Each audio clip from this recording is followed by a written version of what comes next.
Ухаантай Чиний өдрөхийн шинэ амьдрал нээдэг гэсэн илгэмсэгүүгээр энэ удаагийнхаа хүн гариг нэвтрүүлгээ эхэлж байна. Энэ удаагийн хүн гариг нэвтрүүлэгт маань Монгол Улсын боловсролын их сургуулийн боловсрол судлалын сургуулийн захирал Гөрөөчийн цогцлмаа оролцож байна. Доктор, профессор ийм эрдэмтэн хүн байгаа. Тэгэхээр хүн гариг нэвтрүүлэг маань үзэгч та бүхэндээ бас өөр нэгэн цэгээс харж одоо үзэгч та бүхэнд хүрж байгаа гэдгийг бас энэ ташрын хэлэхэд таатай байна. Учир хэмээвээс 21-р зууны оюуны талхыг барьж хүн ачааг нүүрж байгаа өнөөгийн залуучуудынхаа бас ажил үйлсийн бас та бүхэнд хүргэе гэсэн ийм зорилготойгоор хүрж байгаа билээ.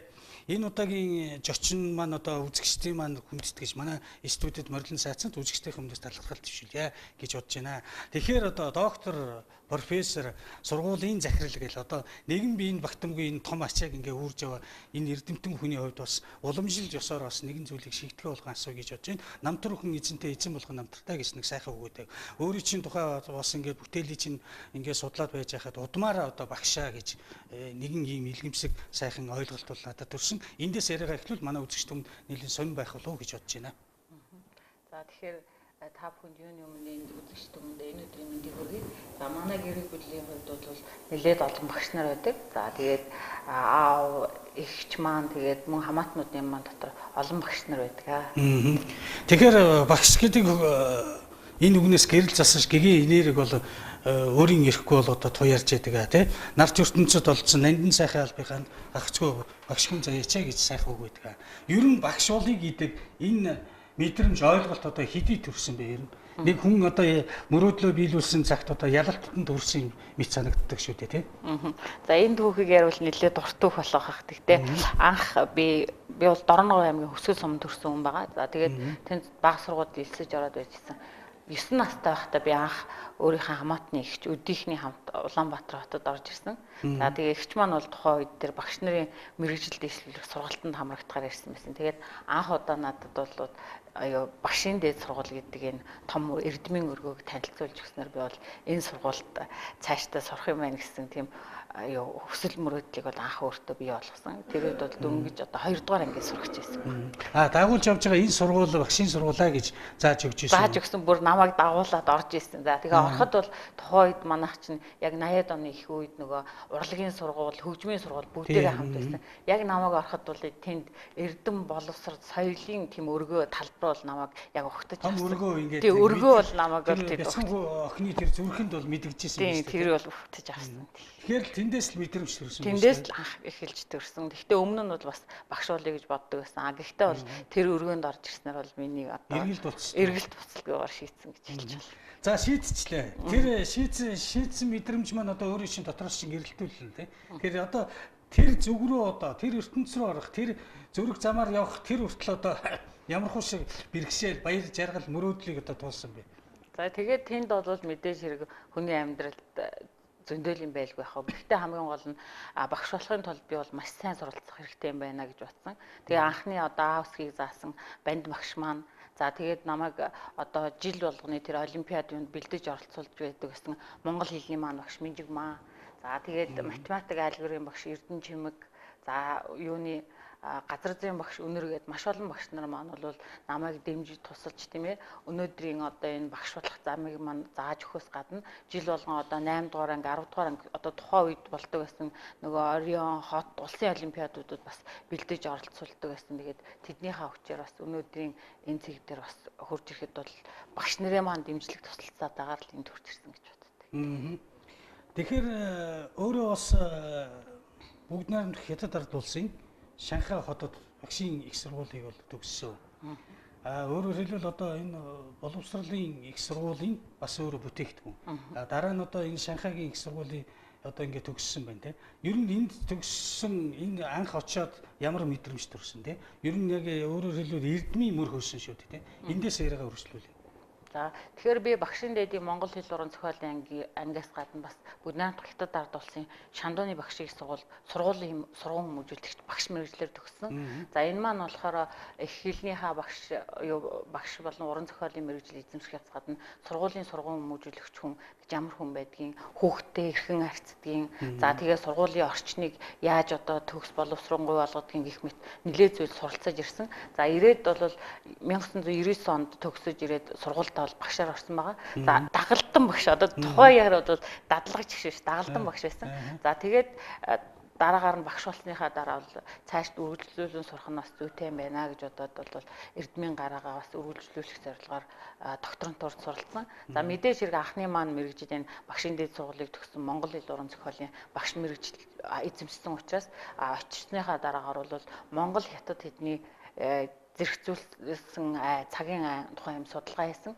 За энэ судалгаа маань явж юу гэхээр монгол хэлний буюу Алтай язгуурын одоо хэлний үзэгдэл хятад төв тай язгуурын хэлэнд орсон тухай юм судалгаа хийсэн.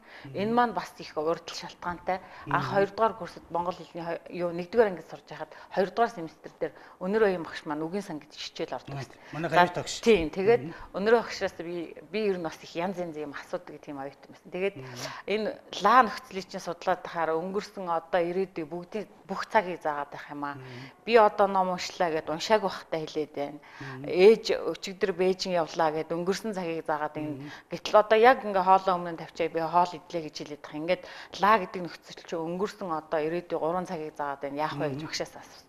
Тэгсэн чинь багш ном уншигсан. Би бүгдийг нь уншчлаа. Одоо яах вэ гэсэн чинь. За тэгвэл тэгж жагаад очрыг нодлоорой гэж хэлсэн. Тэгэхэд бол би 18 настай байсан. За тэгээд яг одоо докторийнхаа сэдвийг сонгоход бол мэдээж хэрэг бараг тэрнээс хойш 12 жилийн дараа яг тэр одоо хэлний үзэгдлийг дараа нь хятад хэл сурж ирээд тэгээд бол ямар ч байсан энэ өнгөрсөн цагийн ЖЧ лаалын энэ нөхцөл бол монгол хэлнээс буюу Алтай язгуурын хэлнээс хятад төв тай язгуурын хэлэнд тэр дундаа хятад хэлэнд орсон байх магадaltaй юмаа гэдгийг түүхэн хэл шинжилгээ үүднээс за тэгээд Юан гүрний үеийн одоо хэл зохиол юугаар баримт нотлогоогоор бол энийг нотлохыг оролцсон юм докторийн ажил бичсэн байна.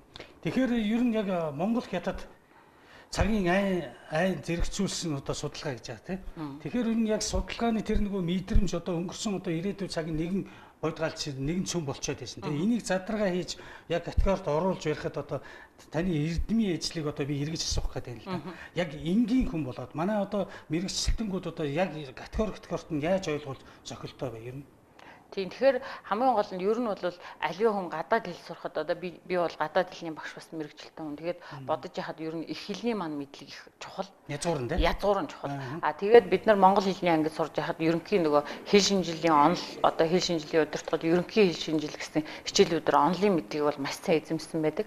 За тэгээд хамгийн гол нь ер нь бол хэлний нийтлэг үзэгдэл гэдэг бол бүх хэлэнд адилхан байдаг. Ганцхан тэр онцгой үзэгдүүд яг хаана байна гэдгийг тодорхойлох нь чухал. Тэгээ энд одоо энэ миний бичсэн ажлыг сүүлд одоо энэ юуны үзэгч дүгэндээ харуулъя бас ингэж энэ Бээжингийн олон үндэстний сургуулиас гаргасан энэ Монгол хятад хэлний өгүүлбэр зүйн бүтцийн асуудал гэсэн номон дээр ингээд миний бичсэн тэр одоо онлыг энэ дээр ингээд ишлэл болгоод тавьсан байгаа. Тэгээд тэр нь болохоор ерөөсөө бид нар бол юу энэ монгол хэл бол тэртээ тэргөө залгамал хэл хэлзэн одоо энэ бүтц нь бол маш тодорхой байдаг бол хятад хэлний хувьд бол энэ цөм бүтцэд буюу энэ логик хамаарлыг харьцуулдаг хэл. За тийм учраас энэ хэлний үзэгдлийг онлын үзнээс авч үзэх юм бол нэг нь бол үзэгдэл чанар, нөгөөх нь бол логик чанар гэдэг онлыг гаргасан. Хоёрдугаарт нь бол аливаа хэл бол улс орны хөгжил, харилцан хамаарлын явцад хоорондоо бол нэг нэгэндээ бол нөлөөлөх юм үзэгдэл байдаг. За тэгэхээр монгол хэлний энэ үзэгдэл бол хятад хэлэнд орсон байх магадaltaй гэдгийг бол ингэж тайлбарласан юм л ач холбогдолтой бүтээл болсон. Тэгэхээр энэ бүтээлүүдийн тухай бас товчхон манай үзэгч хүмүүс сонирхолтой. Одоо Монгол уламжлалт соёл гэж байна тийм. Гөрөөчингийн цогцлмаа гэдэг. За жишээ нь одоо энэ тухайлбал одоо энэ бүтээлийн талаар сонирхуулаач та. За тэгэхээр анх бол одоо хятад хэлний багш болж явах үед бол яаж хичээлээ сайн заах вэ гэдэг ихний хэдэн жил бол мэдээж хэрэг 2-3 жил тэгж боддог. За айжмдаа бол хятад хэлний сургалтыг яаж сайжруулах вэ гэдэг талаар бол нэлээд тийм юм. Шат шатандаа л хүм өөрийнхөө юу одоо зорилгыг дэвшүүлээд тэрийг тодорхойлж явдаг. Тэгээ сүүлийн үед бол бид нэг зүйл ажигласан. Энэ санамсаргүй тохиолдолд би нэг хөдөө орон нутагт явж исэн. За тэгтэл нэг 50-ны хүмүүсийг дагуулсан нэг орчуулагч хүн яг ингээ хажууд элсэн тасархаад тэр ингээд хоол идээ суучсан. Тэгээ ингээ сонссон чинь нөгөө хүн бол монгол ахын тухай тайлбарлаж хэлж ийн л да. Одоо манай монгол хүн шүү дээ. Тэгээд синхрон орчуулга хийж байгаа. Синхрон орчуулга хийж байгаа. За тэгээд нөгөө монголчууд цайгаа аяглал одоо хайлмгаа хайлал ингээл өгөхөд нөгөө хүн тэрийг бол орчуулж чадахгүй. Орчуулгаас гадна маш сонирхолтой одоо ер нь бол ингээ хажууд нь хэл мэддэг хүн бол бас нэлээ бас хэцүү санагдахаар юм орчуулгаас имзгэлсэн. Тэгээ би гарч очиод нөгөө хүүхдтэй болзаад биний дүү энэ монгол ахуйхаа талаар ер нь хэр юм мэддэг юм дээ. Сая бол нэлээ хэцүү орчуулга хийлээ гэсэн. Та хятад хэл мэдэхгүй гэж намайг яаж тодорхойлох юм бэ гэж хэлсэн. Гэхдээ энэ асуудалтай бол гол нь биш. Энэ монгол уламжилт соёл энэ монголчуудын тоглоом наадгаа тэгээд энэ монголчуудын эдээ ундаа за тэгээд энэ монгол домог гэдэг янз бүрийн бүтээлүүд хөгжмийн зэмсэг үүссэн тухай даа. Тийм. Тэгэхээр гадаад хэл суралцагчдад ч бай монгол хүмүүс бол өөрийнхөө их хэлний тэр уугуул соёлыг мэдчихэж тэрийг гадаадын хүн тайлбарлаж чаддаг байх бол энэ тэргүүний одоо зорилго нэгдүгээр. Хоёрдугаарт ерөнхий боловсролын дунд сургуулийн агуулгад одоо энэ үндэсний ёс соёл заншлын талаар ахуй соёлын талаар мэдлэгтэй байгаа гэсэн хэрнээсээ ер нь тэр болгон одоо зарим юун дээр юу яагаад байдаг дутагдaltaй санагддаг. Жишээлх юм бол энэ номыг одоо энэ дан ардын хөгжмийн зэмсэг үүссэн домгуудыг гаргаад бол би дуу хөгжмийн багш нарт ерөнхий боловсролын дунд сургуулийн дуу хөгжмийн багш нарт тарааж өгсөн байгаа. За тэгэхээр энэ дээр болохоор кириллээр за тэгээд одоо монгол бичгээр юу яа гэвэл уушиг бол ингээд монгол бичгээр хамтд нь хадаж өгсөн. За хэрвээ одоо хятад хэл сонирхох ч юм уу тийм хүүхдүүд байх юм бол тэрэн дээр нь бол хятад хэл дээр тавьж өгöd хамгийн гол нь энд үндэсний реалын юу чанартай зөвхөн тухайн үндэст нь хамаатай үндэсний онцлог өгсийг бас хадаж өгсөн. Тэгээд ингээд тайлбартай зурагтай. Хүн хөл сайн, хүн хүчтэй тэр ажлаг унлаг тэр гээл тийм. Дан одоо үндэсний реалын орчуулгуудыг бас давхар хадаж өгсөн юм онцлог. Тэгэхээр яг синхрон орчуулга хийж яхад тэр өөрөө бас хэлээ монгол хэлээ эхлээ сайн мэдэх ёстой гэж байна. Та бас энэ гадаад хэлний сургуулийг бас гол гүтэлж яваа хүний хувьд тийм боловсрол судлалын чиглэлээр одоо энэ доктор профессор болсон эрдэмтэн хүний хувьд ер нь яг хэдийд одоо энэ гадаад хэлийг одоо хүүхэд багчууд маань сурах ёстой юм бэ тий. Одоо манай залуу аав ээж нар чинь дөнгөж нэг 7 8 хүрээгүй юу 6 та зарим 4 5 та хүүхдэд тэр нэг гадаад хэлний цэцэрлэгт оруулж явах шиг гадаад хэлний тэр сургуульд одоо оруулж байна тий. Энэ дээр та одоо эрдэмтэн хүний одоо ямар бодолтой тий. Би уран бүтээлч хүнийхээ хувьд бол бас их эмзэг ханддаг. Тиймээс бас өөрсдийнхөө хүүхдүүдийг одоо монгол номоо сайн уншичаад яг гадаад хэлд сурах тэр насныхаа онцлог тэр чихний бүглээс нь авахдаж тэнд бас мэрэх хэрэгтэй гэдэг ийм зарчмыг барьсаар ирсэн л дээ. Өөрөөр хэлбэл субъектив шин чанараар ярих юм бол тэр гадаад хэл мэдэхгүй хүүхдийг далаа руу шидчихлээ шүү дээ тий. Тэгээ нөгөөх нь монгол хэл хэд сайн мэдэхгүй болоод гадаад хэл хэд сайн мэдэхгүй болоод тэр балчир наснаас ийм нэг дүр зураг бол харагдаад байт юм а. Та эрдэмтэн хүний хувьд энэ төр юм байна. Энийг эрдэмтэн хүний хувьд тайлбарлах юм бол их цаг зарцуулах. Харин зүгээр би эхлээд монгол хэлний багшийнхаа хувьд хоёрдугаарт нь гадаад хэлнийхаа багшийн хувьд гээд хоёр өнцгөөс хариулъя гэж бодож байна. За монгол хэлний багш, монгол хэл уран зохиолын багшийн хувьд авч үзэх юм бол үнэхээр гадаад хэлийг сурах гэх юм бол хүүхдийг 12 наснаас нь хойш гадаад хэл сурах нь зүйтэй гэж үздэг. 12 наснаас. 12. Яагаад тэгэхээр энэ үед бол хүүхдэд төрөлх хэлний тэр хэл зүйн систем, үгсийн сангийн баялаг энэ бүх бүрдүүлбэрүүд бүрдснээс гадна хүүхэд одоо их хэлээрээ чөлөөтэй ярьж бичиж сонсож одоо ингэж чадхаас гадна ойлголт тийм ээ харилцан яриа илэрхийл бүх юм ингээд тогтсон байдаг. За тэгээд энгийн одоо зүйр цэцэн өгсүүд энийг ингээ ойлгох чадвартай болсон байгаа. Тэгэхээр энэ үеэс гадаад хэл сурвал юу сайн гэж одоо монгол хэлний багшийн хувьд хэлж байна. А гэтэл эргээд би гадаад хэлний багшийн хувьд ингэж хэлэхээр маш хэцүү болж байгаа юм. Зөрчилт нь гэхээр яах вэ гэхээр ер нь бол гадаад хэл суралцахад бол хүүхдийн хэлний орчин их чухлаас гадна ер нь бол 3-аас 6 наснд тийм ээ гадаад хэлний одоо юу зохиомл юу орчин эсвэл одоо тэр орчинд нь сургаж эхлэх юм бол илүү их үр дүнтэй гэж үздэг шүү дээ. А гэхдээ миний хувьд бол юу одоо бол би гадаад хэлний багшийнхаа хувьд биш хувь хүнийхээ өнцгөөс хариулт хэлэх нь зүйтэй гэж бодож байгаа. Тэгэхээр энэ өнцгөөсөө харах юм бол ер нь бол гадаад хэлийг суралцахад 12 наснаас суралцвал арай илүү үр дүнтэй юм шиг байгаа. Яагаад тэгэхээр энэ гадаад юу хэл сурсан хүмүүс маань эргээд Монгол улсад ажиллана, амьдрын тийм ээ монгол хэлтэй байх шаардлагатай. Гэтэл яаж юм гэхээр бодит амьдрал дээр одоо ингээл бидний өдөр тутмын амьдрал зөндөл тааралдаж идэг. Гадаад хэлийг маш сайн эзэмссэн хэрнээсээ монголоор нэг ч өгүүлбэр одоо хэлж чаддгүй, бичиж чаддгүй ийм хүмүүс зөндөө байдаг. Зөвхөн ярьдаг хэрнээсээ тэр хүмүүст бичгийн чадвар байхгүй ийм хүмүүс олноороо их болж байгаа. Тэгэхээр олноороо гарч ирж байгаа. Энэ юутай холбоотой гэхээр цаашдаа одоо Монгол улсын бичиг иргэн хэмжээнд хэрэгжилж байгаа бичиг иргэн хөтлөлт тийм ээ бичгийн ярианы хэлэнд бол энэ эхлээ эзэмсэн хүн л маш чухал байгаа шүү дээ. Бүгдээрээ одоо гадаадд гарч амьдрахгүй Монгол улсаа хөгжүүлэхийн төлөө эндээ ажиллаж амьдрах эрхтэй хүмүүс маань эхлэлний мэдлэг их сайтай байвал илүү үр дүнтэй. Тэгэхээр монгол хэлний суурь маш сайн байх хэрэгтэй л гэж үздэг.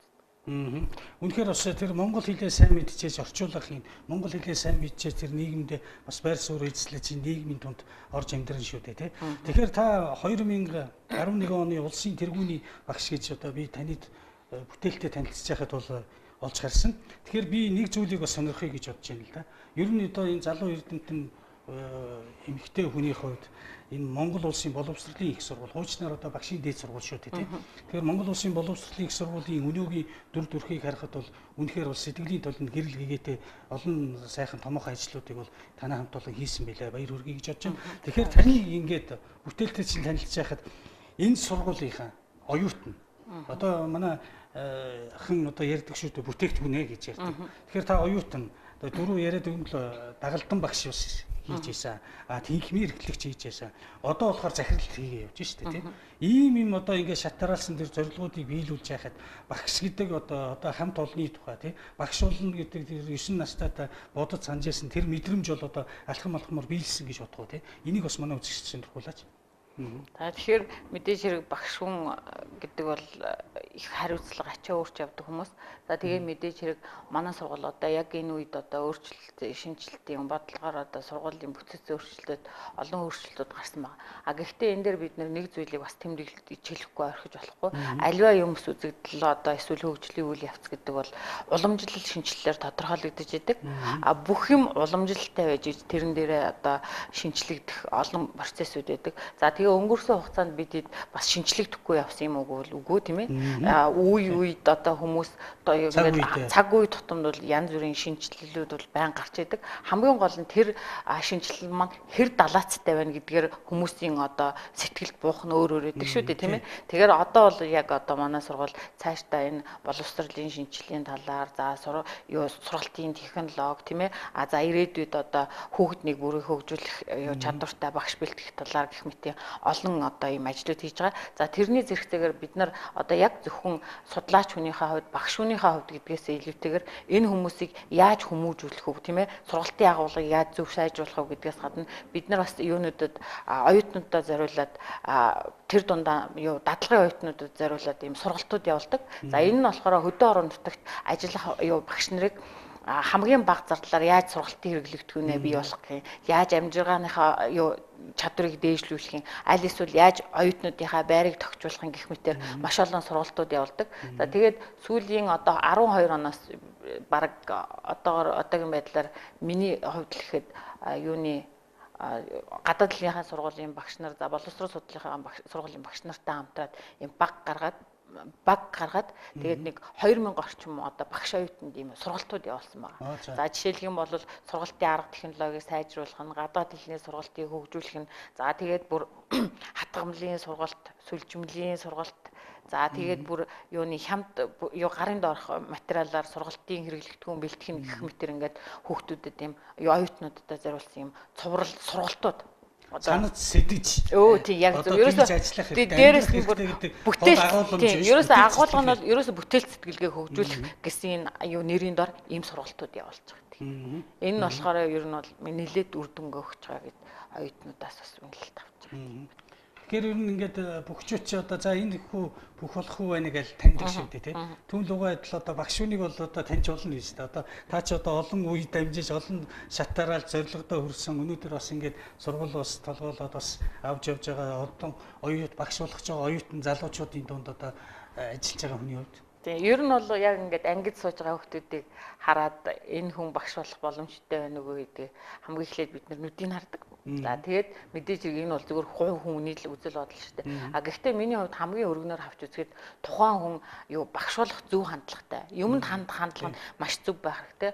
Хоёрдугаарт нь хүүхдэд тийм ээ хүмүүст маш их хайртай байх хэрэгтэй. За дараагаар нь юу энэ зөвхөн хандлага байлаа гэд хөдөлмөр байхгүйгээр бол энэ хүмүүсийн төлөө тийм ээ цаг наргүй ажилладаг багш хүний хөдөлмөр бол бас аюу хэцүү шүү дээ тийм ээ. За тэгэхээр тийм байж ижил бас юу одоо энэ хүүхдүүдийг оюутнуудыг ирээдүйдээ бас энэ нийгмийг тийм ээ энэ нийгэм тэр чигээр нь авч явах хүмүүсийг маань бол багш нар бэлдэж байгаа тийм ээ. Сургуулийн өмнөх насны боловс цэцэрлэг яашлаас эхлээд бүх шатны боловсролд багшийн үүрэг оролцоогүй газар гэж байхгүй. Тэрнээс гадна хүн болгон том болсныхаа дараа ямар ч алдартай эрдэмтэн зураач хинч байсан миний багш тийм хүн гэж байсан гэж ярьдаг тий. Тэгэхээр энэ бол юу гэж байгаа гэхээр багш хүн гэдэг бол хүнийг тийм ээ энэ нийгэмд хөлөө олох тэгээд цаашдаа ирээдүйдээ хөгжих боломжийг юу бий болгож өгдөг юм одоо юу гэдэг хариу нэгтгөө өглөгч юм л гэж бараг л юм ч үнтэй адилхан юм байна.